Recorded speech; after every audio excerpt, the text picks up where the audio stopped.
Voltamos a falar com a cirurgiã plástica a doutora Kátia Haranaka nessa segunda parte, falando sobre estresse. E a pergunta que ficou do vídeo anterior foi a seguinte: doutora Kátia, e na solidão? Na verdade, as pessoas podem se sentir solitárias estando rodeadas de pessoas e vice-versa também. Agora, como ela pode lidar? Isso pode ser um fator de estresse quando ela não consegue ficar consigo mesma, quando ela não pode se curtir, parar, ler um livro, enfim, ficar com ela mesma. Estresse, gente, não é ficar sem trabalhar. Estresse não é você ir para o sítio, ficar sem fazer nada, vendo as vacas. Não, isso não é ter paz. Então, mas o estresse, no que o Alberto quer dizer, né, Alberto? Não sei se eu entendi direito, mas quando você não consegue se suportar. Exato, era isso. Isso é um sinal de que o negócio está descambando, né? Que nossa serotonina não está bem, que eu não estou conseguindo ficar comigo. O tabagista, quem fuma, ele não pode ser crucificado, ele precisa ser ajudado. Porque o tabagismo é o pior fator que acaba com a saúde do ser humano. Porque o ar é a coisa que as células mais precisam, ar e água, é a únicas duas coisas que a célula precisa de verdade para produzir proteína. Na verdade, 95% das proteínas produzidas pelo corpo são produzidas pelas próprias células. Elas reciclam as substâncias delas, junto com água e ar, elas fazem. A gente não precisa de comer tanta proteína para construir músculo. Isso é um erro, é um fato que as pessoas falam, não, tem que comer proteína animal para construir músculo. Não é. Na verdade, o que acaba machucando o ser humano é porque ele come muita proteína, né? Mas essa solidão do tabagista, do ficar sozinho, quer dizer, quando a gente está aqui conversando, está tudo bem, está ótimo, quando eu estou com pessoas, está ótimo. Mas depois, quando eu fiquei sozinho, todo mundo foi embora, aí eu tenho que ficar com a minha respiração, né, com as minhas pernas, com o meu cérebro, com os meus pensamentos, a pessoa não suporta. Então, o que ela faz? Ela pega um cigarro e começa a chupeta do diabo, ela começa a se dopar, a ficar fora dela. O mais importante é ficar, a concentração no cigarro. É como se fosse um companheiro virtual, né? Isso, mas é um companheiro que danifica. Isso vicia, ele ocupa os receptores da serotonina. Então, definição de estresse significa baixo nível de serotonina nos receptores. Receptores é como se fosse essa cadeira. A cadeira precisa de mim como serotonina para ter a sua função. E o cigarro, o álcool, as drogas, como elas funcionam? Elas funcionam fingindo de conta que são serotoninas. Então, elas se coaptam nos receptores da serotonina, fingindo que estão ali. Então, naquele momento que você bebe, que você fuma, te dá um prazer. Mas são assim, né? Alguns minutos de prazer, depois, puxa, o que foi que eu fiz? É aquela pessoa que fica consigo mesma, eventualmente ela lê, mas às vezes ela gosta de cantar, às vezes ela gosta de dançar. É ficar consigo mesma também? Sim, eu acho que a partir do momento que você consegue ficar quieto com você não precisa de mais ninguém, seja cantando, seja trabalhando, seja com uma música, mas você, sem ninguém falando nas suas orelhas, isso é importante. A gente não precisa disso o dia inteiro, mas a gente precisa de algumas horas durante o dia, né, uma hora, uma meia hora durante o dia, ter isso para você. Você fala, aliás, em suas palestras também da questão da alma, da energia. Falamos um pouquinho aqui também. Eu acredito muito nessa questão da energia, independentemente de religiões. Porque energia, a gente estuda física, existe uma energia cinética, potencial, calórica, enfim, ela é transformada, não se perde no universo. Então, como você definiria essa questão da influência da alma na condição do estresse? Boa pergunta. Quer dizer, a influência da alma na condição de estresse. As doenças de estresse, né, todas elas que podem ser classificadas como estresse, pressão alta, diabetes, colesterol, hemorragias uterinas, endometriose, quer dizer, até câncer, doença autoimune, alergias, são as 3 doenças de estresse bem focadas. O que a alma entende? A alma entende que você precisa sair daquela mesmice. A alma só vivencia aquilo que a gente experimenta. Então, quando o que você está experimentando, quando o que você está fazendo, seja para os seus filhos, seja para o seu marido, seja para você mesmo, seja para o seu trabalho, o que você está fazendo para você não está bom. Quando o que você está produzindo para você não está bom, ele quer que você saia daquilo e vá experimentar outras coisas. Por isso que a doença estresse é um marco na nossa vida que a gente fala, chega, bastou, eu vou partir para um outro momento, para um outro caminho, para uma outra profissão, para uma outra amizade. Eu vou mudar. Até amizades, inclusive. Principalmente amizade. Então, na verdade, existe uma coisa, uma expressão, na verdade, que é bastante perigosa e eu concordo muito, que é a zona de conforto. A zona de conforto leva à preguiça, teoricamente, que você citou na entrevista anterior. E isso, consequentemente, leva até uma situação de estresse, correto? O corpo, ele não entende comodismo e preguiça e mesmice. Ele entende até um certo momento. Depois que aquele momento passou, ele fala, para. Aí tu cai com dor, ou tu cai doente, mas tem que mudar. Então, nós somos, assim, seres diferentes. Hoje nós somos, Roberto, quer dizer, o Roberto me entrevistou em vezes passadas, ele está muito melhor hoje, né? Muito melhor.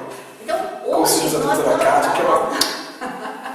Imagine antes, né? Quer dizer, hoje não vai ser igual ontem. Nós somos seres diferentes. Mas a gente tem que começar a entender isso. Não dá para ser o que a nossa mãe, a nossa avó foi. Mudem, gente, mudem. Faça a verdade de vocês. Agora, então, na verdade é o seguinte, eu vejo uma composição do casamento entre o racional e a alma e o emocional. E o emocional passa pelo intestino e pelo aparelho digestivo, correto?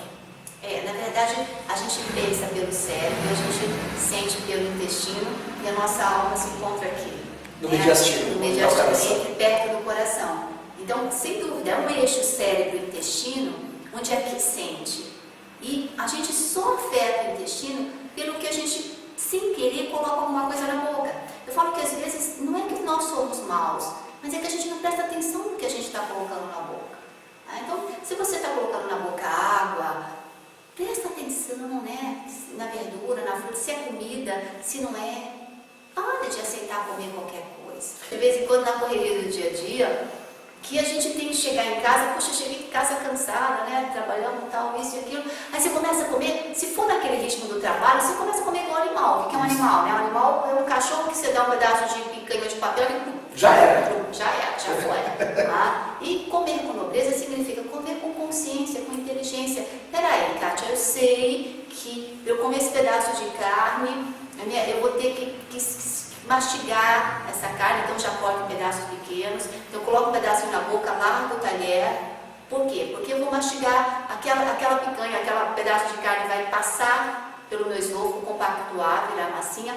Quando a minha carne chegar no estômago, já deu pelo menos 10 segundos, e 10 segundos são bastante tempo, gente, tá? Para o meu cérebro falar para o meu estômago que ele tem que produzir o suco gástrico. O suco gástrico é a substância que vai degradar, digerir, transformar a minha proteína animal em outra substância, uma coisa macerenta, química. Aí aquela coisa digerida, quebrada, vai chegar no meu intestino da maneira correta, da maneira que tem que ser, para o meu intestino não sofrer, porque ali ele vai discernir o que é bom para ele ou não. Mas se eu, ao invés disso, comer igual animal, estou planando comer rápido, depois soca a água para ver se o negócio desce, porque o negócio não desce. Quando aquela comida chega no meu estômago, ela não tem suco gástrico, ela começa a se aderir a mucosa do estômago e aquilo começa a dar gastrite. O grande mal que eu tenho visto é que as pessoas acabam tendo gastrite e refluxo e tomam remédios para diminuir a produção de suco gástrico. Isso está errado, gente, é errado. A gente tem que não tirar o sintoma da azia, da dor, mas você tem que mudar a sua maneira de comer. Então, o médico serve para isso, o médico serve para dizer não o básico. E às vezes o básico significa, não é regra de etiqueta, mas é etiqueta fisiológica, como que o nosso organismo funciona. Então a gente pode realmente viver de qualquer jeito, mas a gente pode viver com nobreza. E isso é algo que é inerente ao ser humano. Nós já chegamos num patamar que a gente tem uma coisa chamada raciocínio, nós temos uma coisa chamada inteligência. E regredir disso não é bom. Agora, Kátia, a gente sempre ouve falar que às vezes não é bom comer assistindo à televisão, a algum filme, mas digamos que a pessoa chegou e é um fator anti-estressante para ele comer assistindo a um filme, ou eventualmente a novela, ou o que seja. E aí, ele tem que ter a consciência de que está comendo, mas que também está assistindo. Aí é válido, sim ou não? Seria válido se ele fosse uma pessoa muito extraordinária, né? Que na verdade, Roberto, nós fazemos uma coisa de cada vez. A alma acompanha o pensamento. Se eu estou ali no filme, na novela, eu vou parar de comer, tudo bem? Você já ajuda nesse ponto. Agora, se você continuar comendo e assistindo o que está muito interessante, você não vai dar essa informação para o seu estômago. Então, se a gente fizesse, tentar uma coisa de cada vez, é melhor. Então, se quer assistir um filme, alguma coisa, é uma coisa muito prazerosa. Agora, o que eu vejo nas TVs hoje em dia é só desastre, é só coisa ruim. Aquela comida desce maltratando, é muita maldade. Então, não concordo. Eu acho que teria que ser uma pessoa muito excepcional. Eu não sou excepcional para ficar toda vez assim nessa loucura. Come, assiste, come, assiste. Você tocou num ponto importantíssimo. A gente vê que, infelizmente, aqueles programas que mostram desgraças alheias acabam tendo uma audiência muito grande. Será que um fator de diminuição do estresse, entre aspas, seria ver a desgraça alheia e esquecer dos seus problemas? Esse é o grande problema. O que acontece com essa... A desgraça alheia aumenta o seu medo.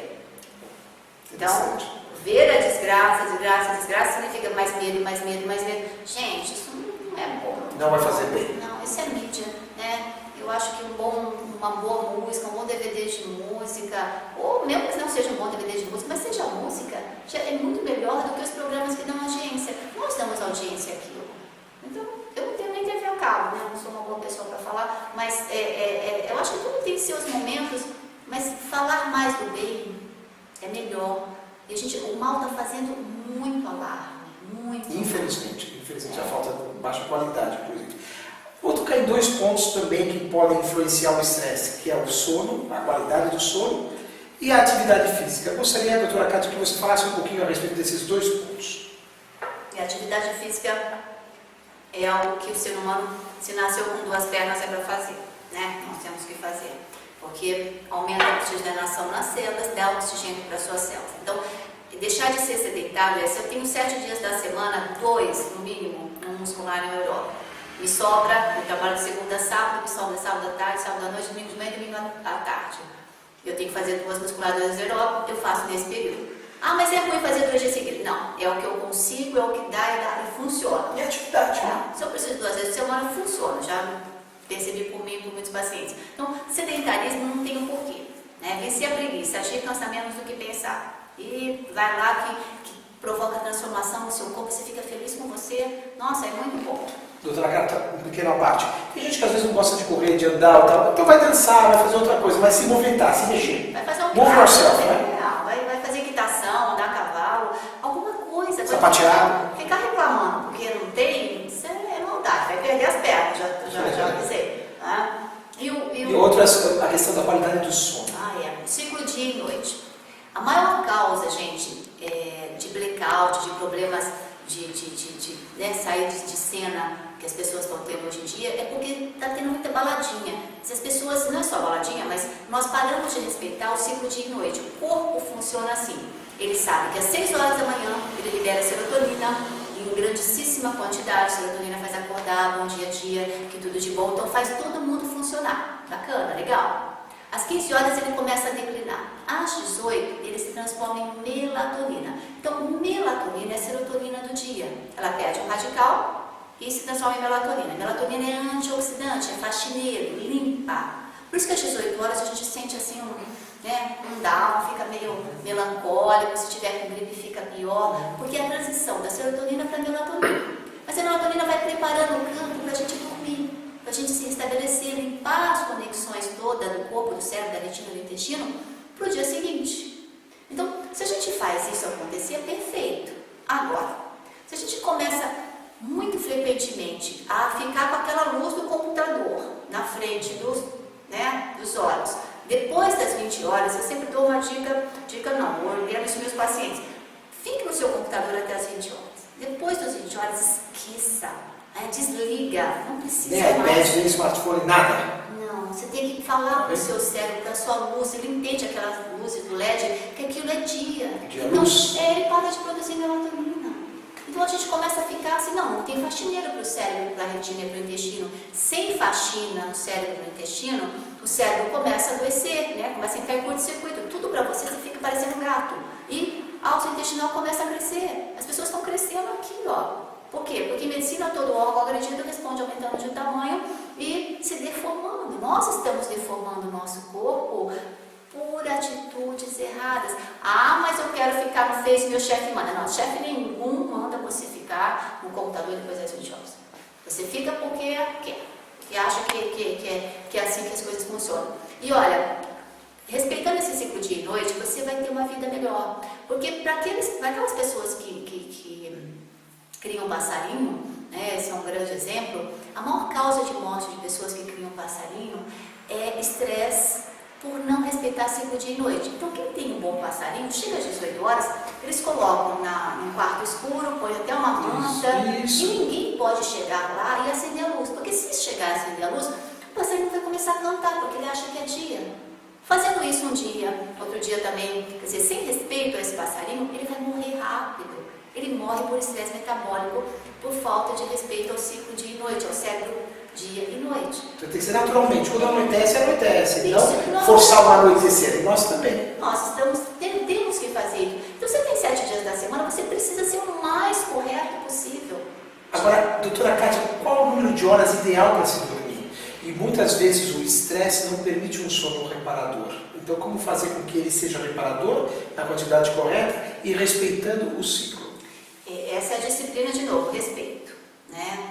Fazer a sua agenda funcionar entre 7 a 8, 7 é o mínimo, gente, mínimo de horas na cama, mas 8 horas é de fato, todo mundo sabe. Quer dizer, se fosse, eu, Kátia, tenho que acordar às 6 horas da manhã, então às 22 horas eu estou na cama. Mas, doutora Kátia, só você tem os dormidores curtos, não tem? Aqueles que se... São uma parcela muito pequena, mas... Você estabelece um pequeno espaço. Pequenos, mas são raros. Isso não é fato. Eles dizem, igual o cara que é alcoólatra, já se fala, não sou alcoólatra, eu sou só... Então todos têm que preparar completamente, porque é o ciclo, É um né? sistema. É um sistema, é um ciclo. O cérebro é uma CPU, onde você tem que trabalha, esfria. Então, ficar jogando nisso, não, eu vou fazer isso até os 40 anos, Kátia, até os 40 anos eu não respeito dia, ciclo, dia e noite, e depois eu vou começar. Você vai lesar os seus neurotransmissores, a sua caixa de força. Se você lesar a sua caixa de força, meu amigo, aos 45, aos 50, você vai falar, puxa vida, não tem como reparar, porque neurônio, infelizmente, não se refaz. Todas as nossas células do corpo aceitam ignorância. Agora, cérebro não. Tem que dormir no mínimo 7 horas. Mínimo 7 De 7 a 9 horas? 8 horas. De 7 a 8 horas. Isso é um fato. Tem que colocar na agenda, né? Se eu acordo às 6, eu tenho 22 horas para na cama. Salvo exceções. Exceções é uma vez de 3 em 3 meses, gente. Exceções não é toda nossa. Então chama exceção. E a libido no estresse, como funciona? Tesão no estresse? Exatamente. Olha, a fase inicial do estresse, o ser humano homem, ele fica mais, ele quer mais, né? Ele funciona igual um animal. Então ele acaba querendo mais. Porque ele alivia depois. Alivia, exatamente. Então ele encontra fora uma coisa que ele não encontra. Tesão alivia a tensão. Isso numa primeira fase. Certo. Numa fase de média a longo prazo do estresse, ele já fica aquela coisa, né? Quieta, fica lá na bebidinha dele, no vinho, no whiskinho, e esporadicamente vai ver com a patroa. Né? Então, isso é a evolução. A mulher, já desde o começo, quando ela tem muito estresse, ela já baixa, ela já não está muito afim. Porque o estresse está no nível... Mulher é mais serotonina, mulher é uma coisa assim mais intuitiva, se a gente está bem, a gente quer. Agora, se a gente já está down, trabalhando demais, cansado, a gente já recolhe. Então, a mulher é um bicho diferente mesmo.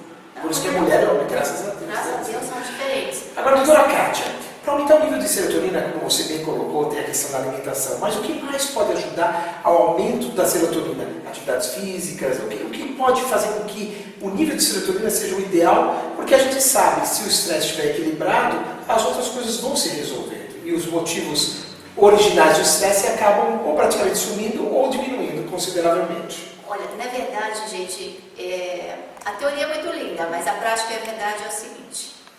Nós temos a serotonina. Quem tem serotonina não tem doença e estresse, tá? Agora, quem não tem serotonina tem doença e estresse. Então, são as nossas atitudes perante a gente mesmo, perante o que a gente come, o que a gente pratica com o corpo, é que vai fazer você ter mais doença e estresse. Não é o tipo de trabalho. Então, a decisão vem da gente. O que eu quero ser hoje, não o que eu quero ser daqui 2 anos, 1 ano. Então, a gente tem que começar a vivenciar o hoje. É a nossa atitude no hoje que vai definir se a gente vai ter ou não ter doença e estresse. Eu vejo assim. Doutora Kátia, agradecendo sua participação para exatamente ajudar as pessoas que estão aí do outro lado da tela, principalmente num tema, eu acho que agora não tem uma pessoa que não vai se enxergar em algum ponto dessa história chamada estresse. Gostaria que você, por favor, passasse ao nosso internauta, ao nosso telespectador, sua mensagem final, sintetizando o que nós falamos até o momento. Querer ajudar, muitos querem. Querer ser ajudados, depende de cada um. Existe coisas boas, existe o praticável, existe o não praticável. Mas procure o que é acessível a cada um. É acessível, ninguém não tem uma capacidade de melhora, todos temos. Basta para isso querer e falar, olha, eu vou começar de novo amanhã. Vou começar a beber os meus 3 litros d'água, vou comer 2 ou 3 frutas seria o ideal por dia, uma fruta às 10, umas 16, umas 22, pode ser 2 bananas e uma pera, pode ser 3 bananas. Pode ser 4 bananas? Pode, Opa. pode sim. Diminuir álcool, evitem. Álcool é o maior causador de doença cardiovascular, de AVC, de derrame, de infarto, de câncer. Evitem. Quem gosta de álcool, por favor, procure se ajudar nisso, ache coisas mais prazerosas e aceite ser o que você é, porque a gente tem que ter modéstia, a gente quer ser aquilo que a gente não consegue ser, e a modéstia faz parte da nossa realidade, mas para isso, tem um monte de gente querendo ajudar, mas e você? Cada um de nós vai estar procurando. Eu estudo sempre, eu procuro sempre, mas assim, eu sinto em mim o que minha alma pede, e o que é bom para mim, fazer. Cirurgiã plástica, doutora Kátia Haranaca, mais uma vez, muito obrigado, foi um grande prazer e até o próximo vídeo. Você continua nos acompanhando.